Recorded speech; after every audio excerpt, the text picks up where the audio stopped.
Welcome to Soundbreaker. In today's episode, we're talking to Andrew Schiffman, who is multi-platform program strategist. Andrew, welcome to the show. Thank you for joining us. Great. Thank you, And Bob. my Pleasure pleasure. to And for be our here. listen, yes, sir, absolutely.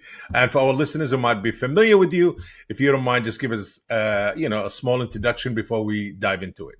Yeah, great. So, been in the music industry for 20 plus years, really focusing on, as you mentioned, programming strategy. So, how can I help artists expose themselves to their audience using short form and long form content? So, I've always been focused around content, big history at MTV, and this was pre streaming. So, really just focusing on how to expose an artist to their fan base, whether they're bringing an album out, a tour, promoting a documentary, just really giving the fans what they want, behind the scenes access.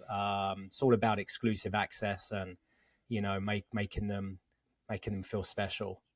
Amazing. And yeah, If we go back a bit and we talk about MTV, and you worked for MTV for a while back in the days. And when MTV came up, everybody said, "This is it. There's nothing beyond that. This is it."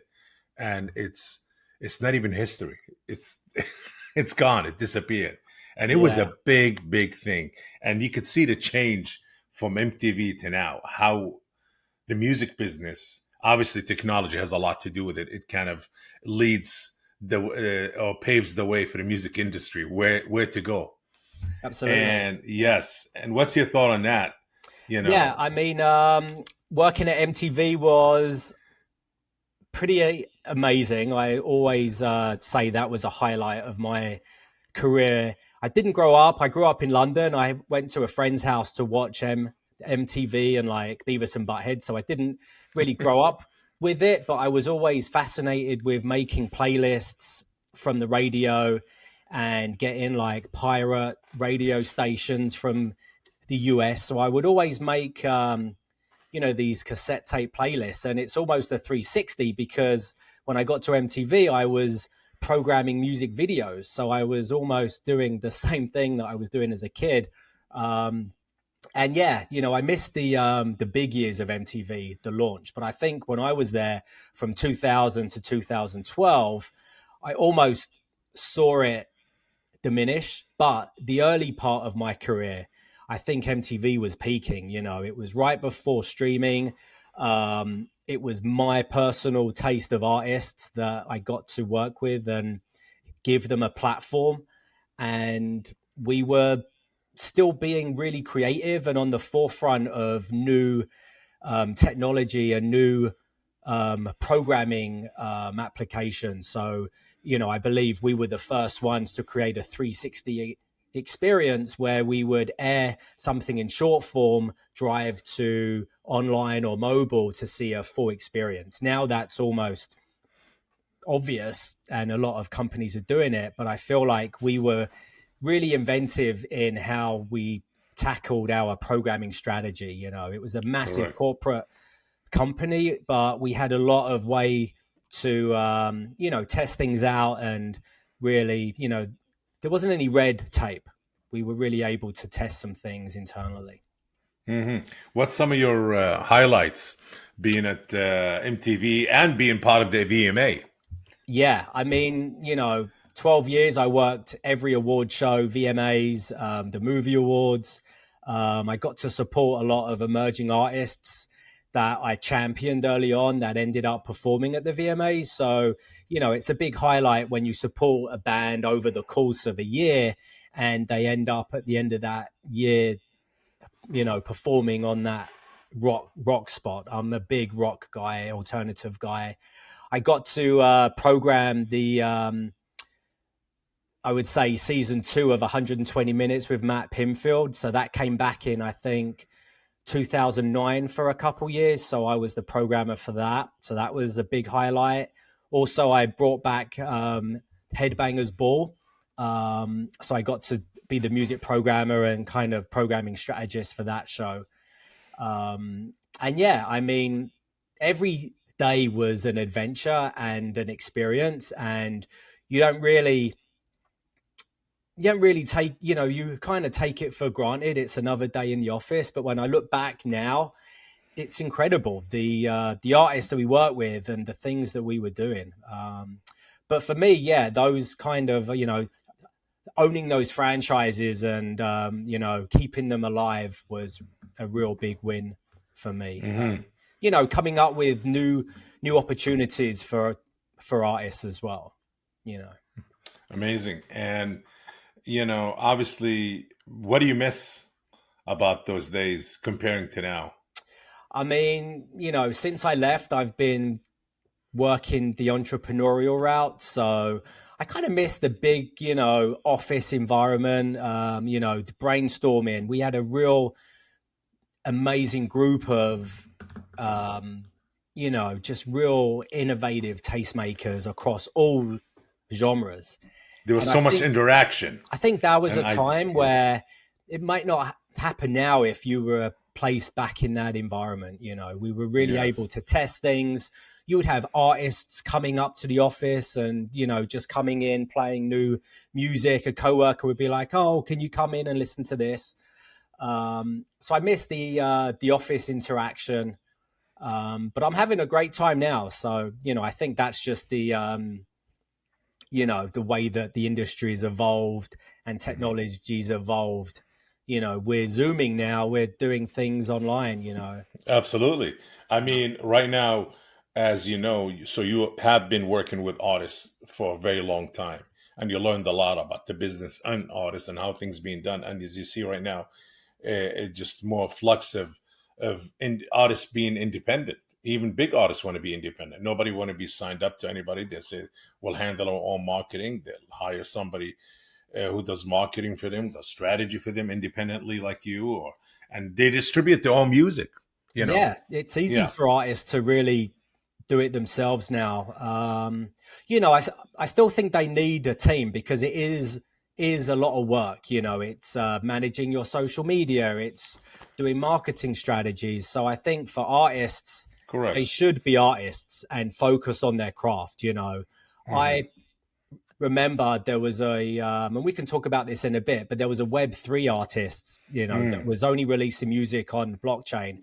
And there was a point that she was doing so much marketing and promotion. She's like, I haven't written a new song in over 6 months. Wow. So yes, it's great to do it by yourself. But hire a team that you can control your, your kind of outcome. I think there's a lot of management companies that have in-house teams for promotion and distribution, so you don't always have to rely on a record label for those services. There's a lot of independent companies that give you ownership and also provide like label services, which is really, really cool.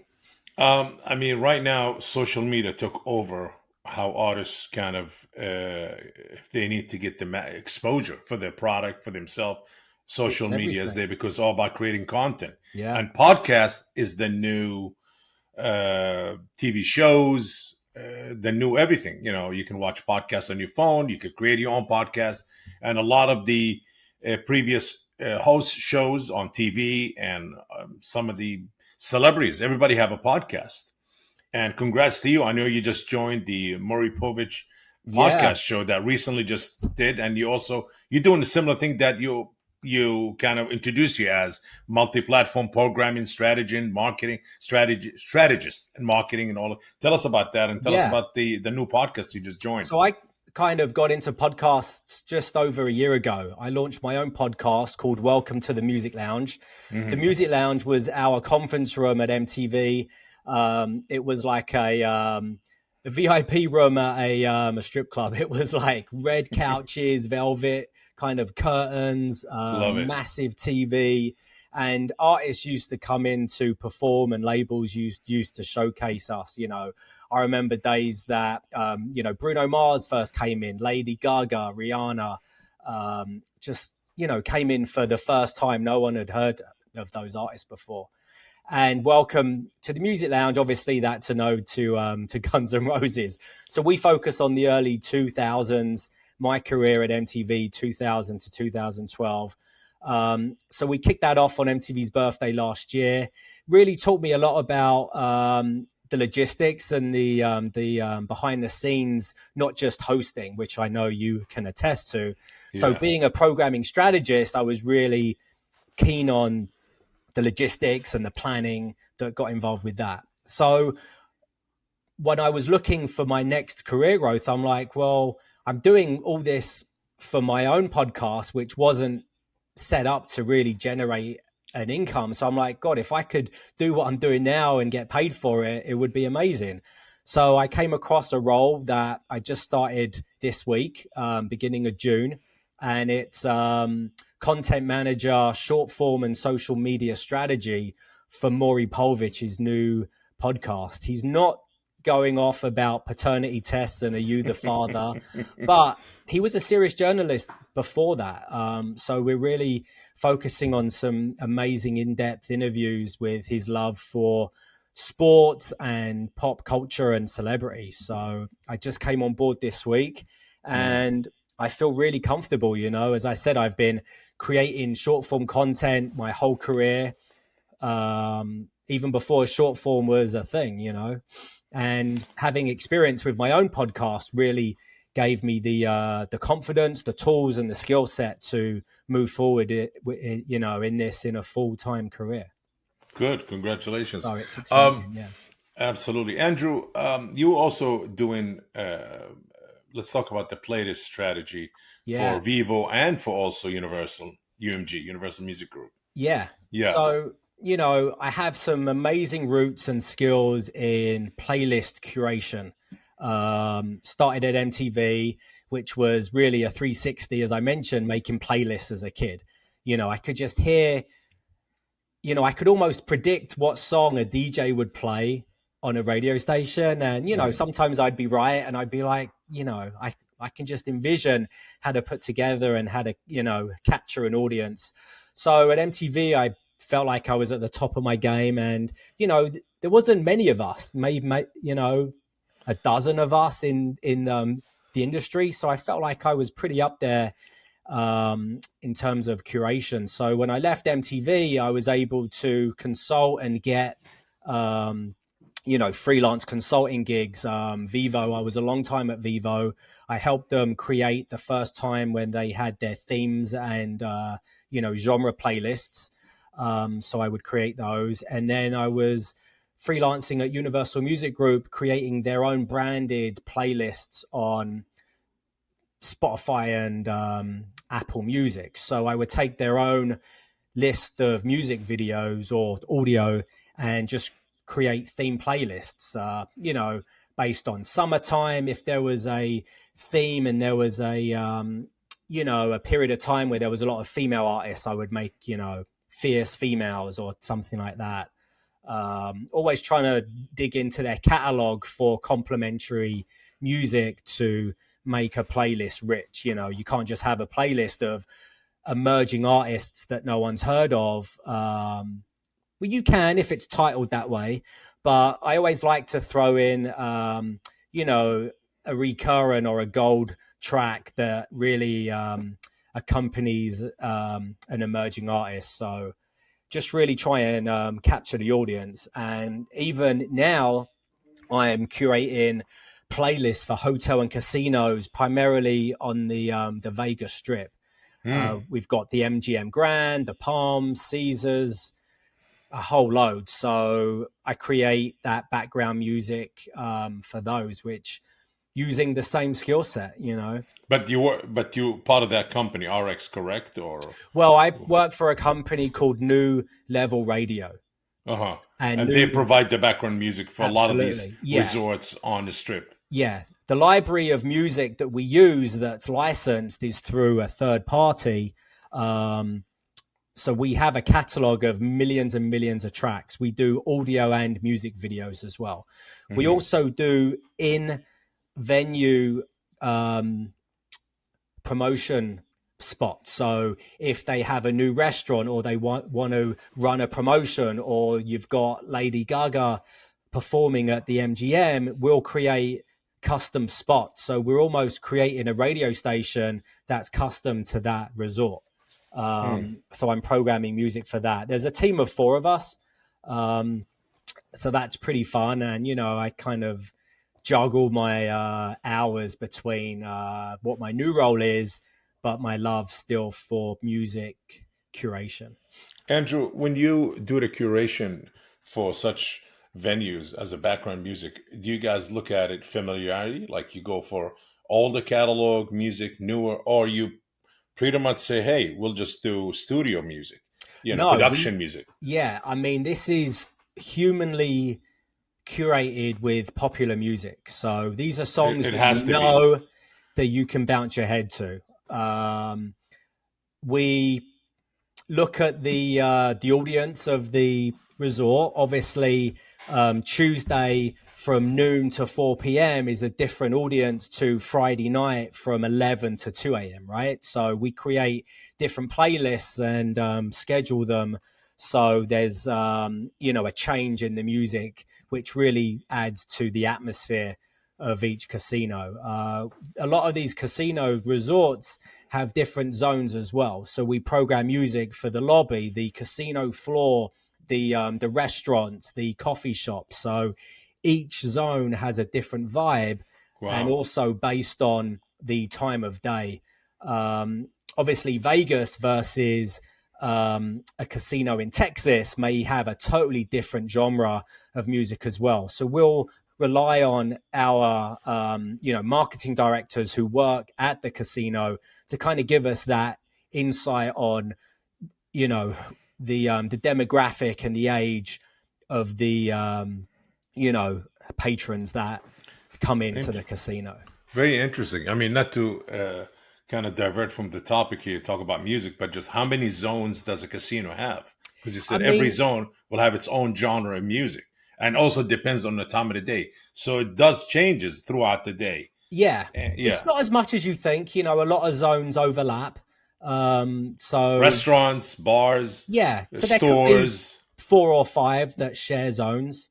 Uh-huh. Um, you know, I know that the Palms pool area has a completely different playlist to everything else. So Probably it's a nightclub. The whole, yeah, the very whole, cool. But all I the like yeah. to introduce new music, but also familiar music. And if it's something new, the tempo and the vibe has to match everything in that playlist. Hmm. And how's the DJ scene in Vegas? It's still at its peak. It's at Like its peak. DJs are going to perform there at clubs. I'm waiting for my boss to send us out there for a little field trip so we can kind of, go and check out the vibe. And I'm always interested in what the level of the volume is as well in these zones. amazing. But yeah, it's really fun, and we can really get creative on how we expose Mm. new music. Because if I always picture myself as the audience member, even when I'm programming for TV or streaming, I put myself into that demographic, and I want to be captured from one song to the next. It's like when I was programming for TV and I have an hour of music videos. How do I keep someone engaged from one song to the next so they're not changing the channel? So I always want to, every song has to be, can I sing along to it? Do I know it? Is it going to make me, and it really puts people in a vibe, and it makes them go and spend money and have a good time Correct. at the resort. So it's a little more than background music. I think it really adds to the overall atmosphere and experience of going into a resort. Yes. Do you think generative AI, and I'm not against AI or generative at all, had kind of took over that part of the business, the background music business? I mean, let's not Yeah. talk about the resort, because the resort, they have strategies. They want people to have fun, to spend money. So they work on their emotions, and music always brings memories, Yeah. positive memories and all of that. Some negative, obviously, yes. So they're very careful. You guys careful. How do you kind of curate all of that?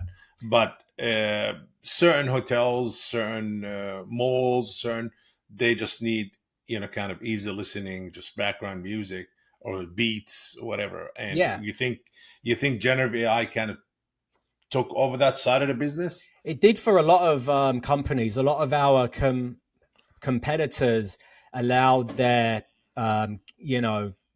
clients to pick from selected playlists, which are curated through algorithm and AI. We like to put a human touch on our playlists. Nothing Mm, is AI generated.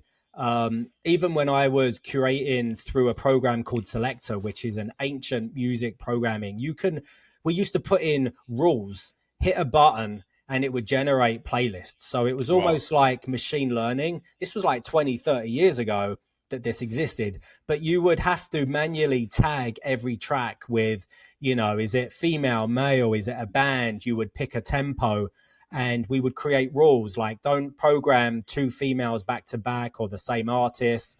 This all has to be a tempo 4, and then you hit a button and it generates songs um, from those categories. So machine learning has been around way before AI. Yes. And yeah, AI can help you. I use AI as a guide sometimes if I'm stuck. I love Spotify's recommendations for, like artists and similar artists. So sometimes I'll go on a kind of a hook on, starting with an artist. I would look at different artists that are similar, and Yeah. then I would go in and pick the right track. So I think AI is great to kind of give you guidance, but I think it's almost cheating if you Yeah. just hit a button and you're kind of done. um, Andrew, starting in the music business back in the day, different than now. And what's some of the obstacles you think some of the, I would say, newer generation who is inspired and want to be in it, want to be in the business? Is it the right thing? Is it really pick something else? Your advice to them? um Oh, from an artist or from someone that wants to you work know in the what? music Let me. industry? You know what? Both. It's a Yeah, good one. I Both. Let's mean, let's two different answers. yeah, One for artists and one for people who want to be in the industry, in the business. for an artist, I think there's so much competition now. You think how many tracks are uploaded to Spotify a day? Like Oh, hundreds of thousands, right? unbelievable! Unbelievable! It's harder for them to get recognized, but it's easier for them to get recognized. I think the power is in their hands. They can have a selection of super fans, 50, 100 dedicated fans that if they're dedicated, you can almost tweak an algorithm. Yeah. Um, for someone looking to work in the music industry, it's a challenge. I always say with new technology, look at it as the same rules but different tools. So if you're in marketing or promotion, you look at old school promotion campaigns and nothing has changed. You just have new tools to work with. I've been lucky enough to follow the technology trends from CD and TV to streaming to playlisting to blockchain and Web3. So I'm always trying to think about new innovative ways that artists can grow their fan base and monetize Hmm. through new technology. But the foundation of those campaigns and how they want to reach their fans with content is exactly the same as I've been doing for 20 plus years. You still want to create that short form, bite sized, snackable content. You want to give fans what they crave, behind the scenes footage. You create, an artist launches a music video. From that one piece of content, they can create 3 months of, hype and short form content and teasing. So, there's nothing wrong with planning out and really trying to, build up the momentum and eventize the release of an album or a music video instead of just launching it and, it falls dead in a forest. Interesting. It's funny you said when we said snackable, and I think there was a platform that was created. I would say a few years ago, or more than that, 5, 6 years ago. Snackable. Yes, in Canada. And I Okay. remember they came to me about 7 years ago, and I wanted to get involved.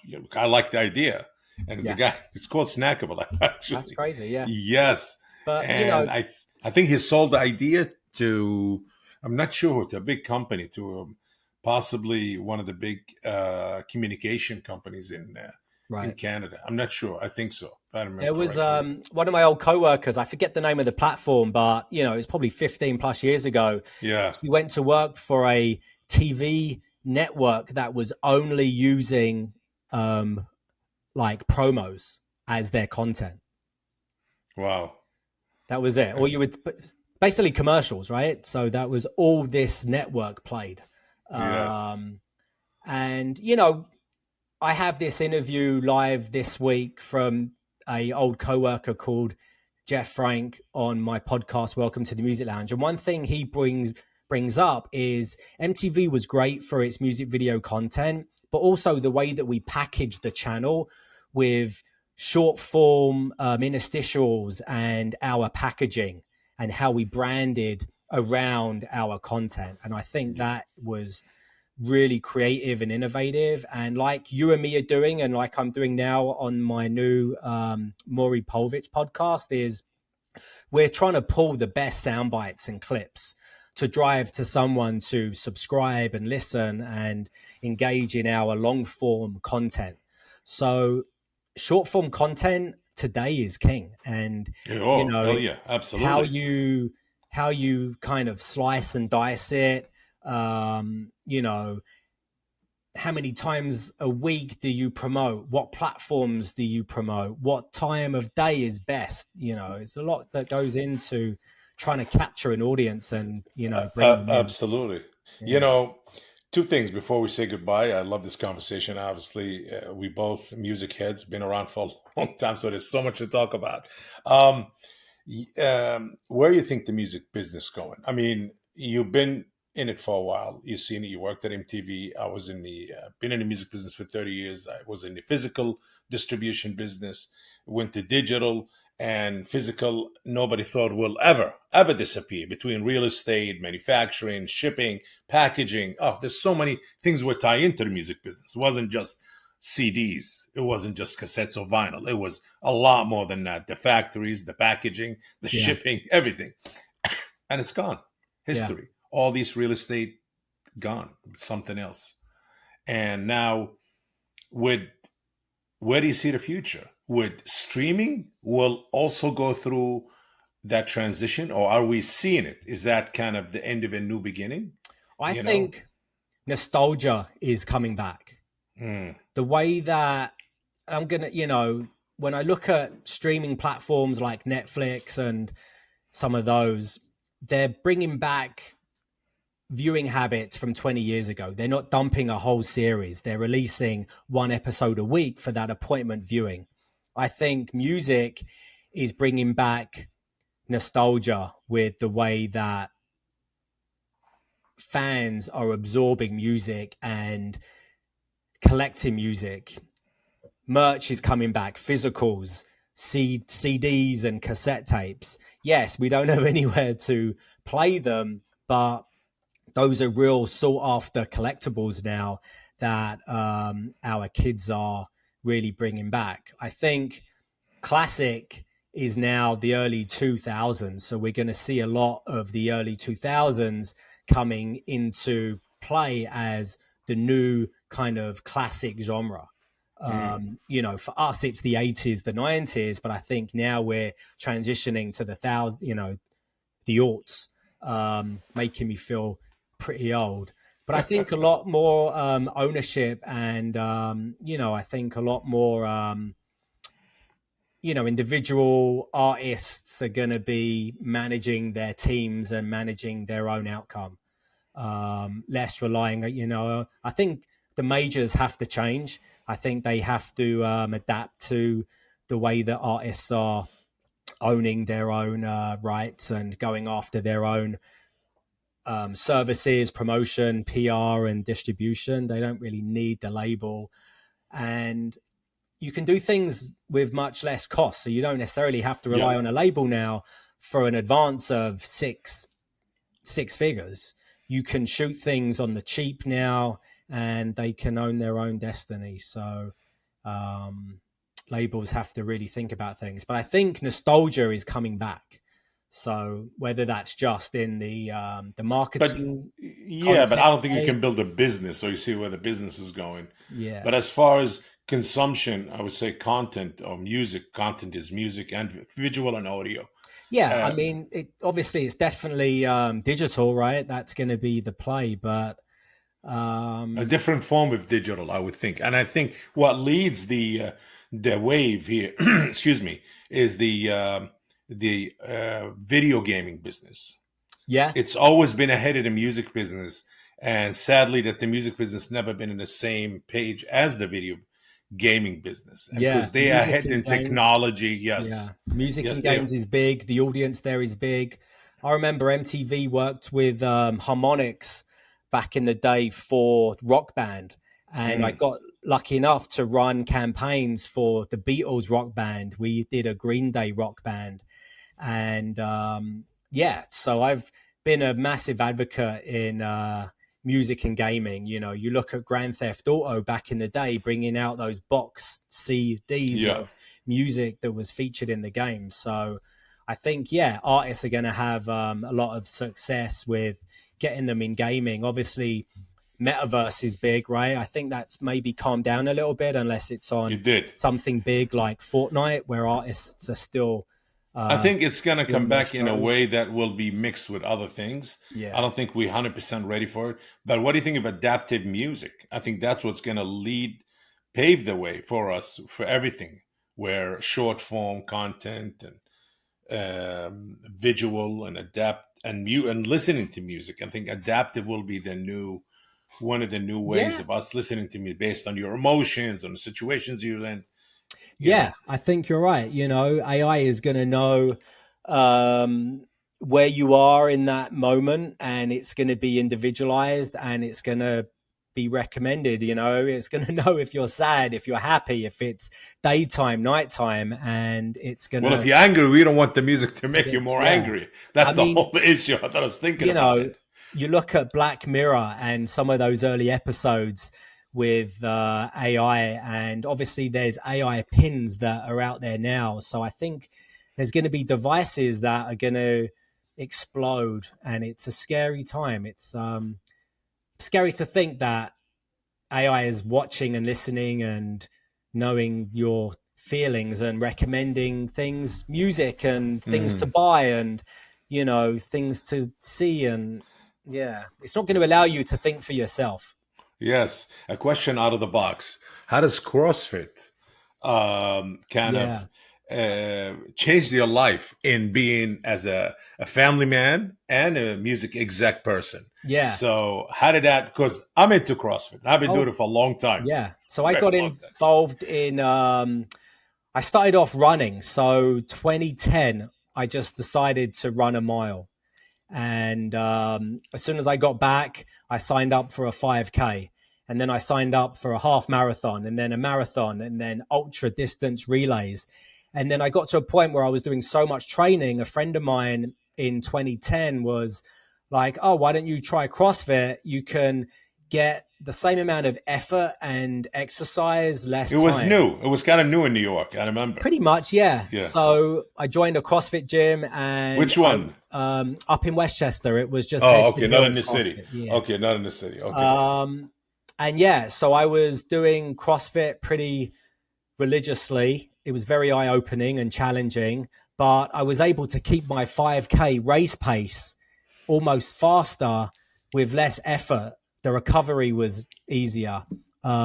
When I left MTV and I was consulting at a few companies, my wife was like, why don't you become a CrossFit trainer? So I took my level one, level two, my kids and endurance Amazing. certifications, and I was coaching and running classes at my local gym. I did that for a couple years, you know, competing in local competitions and races, and it changed my life. And I have a competitive, you know, mindset. Mindset.